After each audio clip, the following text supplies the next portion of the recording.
Day in the Life of Bugs. Isn't that pretty?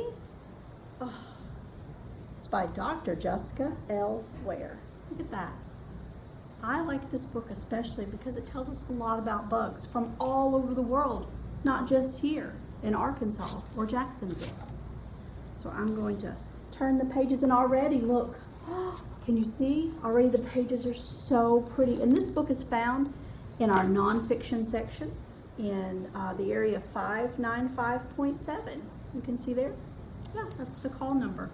So this is a nonfiction book. That means it's true. Yeah, Day in the Life of a Bug. So we'll start. Look at that. It's 7 o'clock in the morning. Look how pretty that is. Do you get up at 7 o'clock in the morning? I do. I get up way before 7. But a bug's life possibly starts around 7 in the morning when the sun is coming up. Oh my goodness. Let's look and see. A dragonfly bask in the sun. Can we see that? Yeah. By the side of a pool in North America, a green dragonfly is starting its day. Look, it's shaking the moisture off its wings, and it's beating them very fast, and it zips across the pond. But look who's waiting. A frog has woken up. Frogs like flies, but a good snack for a frog is a dragonfly. That's right, a dragonfly is a snack for a frog. But he gets away, and that's good. By 8 o'clock in the morning, oh my goodness, ants are scampering around. Can you see that? Yeah, these ants are just going all in the ground, all over. And meanwhile, this dragonfly is still flying. By 9, oh my goodness, a cocoon breaks open. As a caterpillar, the Comet Moth had one job: to eat as much as possible. You know the very hungry caterpillar? Yep, that's like this. Yeah. The cocoon has holes in it, possibly to help water drain out when it's raining. After 3 months in the cocoon, the adult female emerges. Look how pretty. Look at the design. That is so beautiful. Oh my goodness. So it's 9 o'clock in the morning, and already we've done quite a bit. Let's see. Look at all these winged wonders. Oh my goodness. Oh, they're all so pretty. You guys have got to check this book out. Whoa, by 10 o'clock, do you guys know that you can see honeybees? That's what these are. Yup, you can see honeybees at the Children's Library and Learning Center in Little Rock. Yeah, you can go there and you can see the honeybees. It's amazing. Well, these honeybees have come back from some flowers, and when they get back to their hive, they want to tell their sisters where they can find the flowers. So they do a waggle dance. Yeah, waggle, waggle, waggle, waggle, waggle. And the dance tells exactly where to go to find these flowers so that the sisters can all fly away and find it. The bees in a colony are sisters, and their mother is the queen. Did you know? I'm going to ask you a lot of things like that today. Did you know? Did you know you can go to the Children's Library Beehive and you might be able to see the queen? What? That's pretty cool. You should go there. By 11 a.m., some people eat lunch at 11, but these guys, these are praying mantises. Can you see how pretty and colorful they are? Yeah, and they're going to stand still like a statue. To trick their predators, and they're going to be like a flower on this leaf. And if the leaf moves, they move just a little bit so that they can look like they're just that flower. Yeah, that's really cool. Yeah, so that's 11. Now at noon, the ants go marching. You see that? Those ants are off to take those leaves home to have some tasty noontime snacks. Yep, they're all carrying the leaves back to their house. That's cool. Oh, this is my favorite. By 1 o'clock, do you see that? The cicadas emerge. Now, cicadas sometimes emerge every 13 to 17 years. Did you know that? Yeah. And they're at the bottom of a tree, right down here. They have holes. And they come out of the holes at a certain time. And they crawl up the tree, and then they fly away. And you can hear them sometimes. I've heard them called katydid sometimes. Yeah, but they make a special sound. And when they shuck off their old skin, they leave it on the tree or a branch, and you can go find it. It's just a hollow, hard skin on the tree.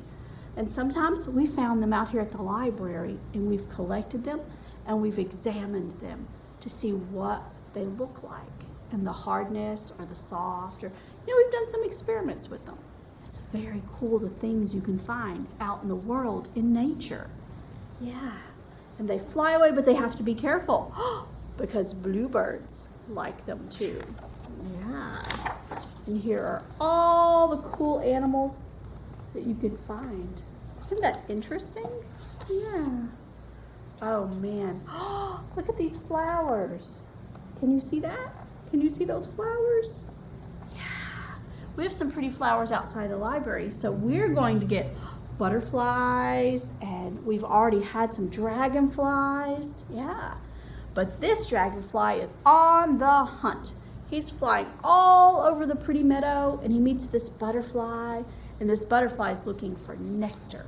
Yep, looking for pretty flowers. Yeah, and by 3 o'clock, look at that. Yeah, oh my goodness. This pretty bug is going to lay some eggs. Man, a shield bug. Wow.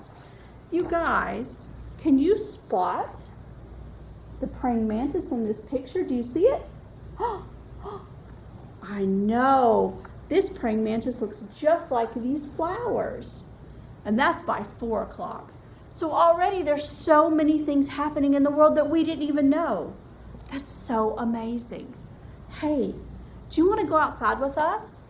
Yeah, I think we're going to make some stuff. I think we're going to do some stuff. I think it's going to be amazing. Come on out with us. Let's go take a look. Hey guys, wasn't that such a great story that Miss Terry told us about?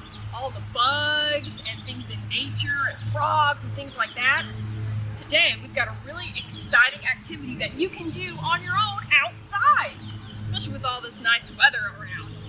So what you're going to need is you are going to need some water. I've got some in this jar right here. And you're going to need some dirt. So like around here. And you can make some mud by putting the water in the dirt and using your shovel to churn it up. Get some nice mud. Now, you want to wear clothes you can get messy in, because this is going to be super messy. So, once you've got your dirt, you put it in a nice tray like this. Now what we're going to do is we're going to make tree faces with this mud. I know. Now, you're going to need your mud that you made, and if you're in a park somewhere or in a place that has a lot of flowers on the ground, you can pick up some flowers and use that as well. So, we're going to take our giant clump of mud that we made, like this. Look at that. Ooh, it's all muddy. So, take your giant clump of mud, find a tree, and splat. Make sure it's all nice and on there. That is going to be the start of your tree face. So now, you can take these flowers that you found on the ground. They smell so nice. And you can give your face some hair.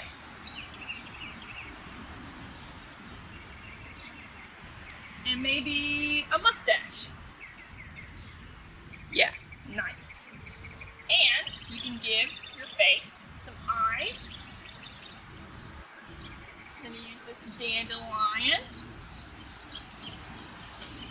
Yeah. Give it some more hair if you want.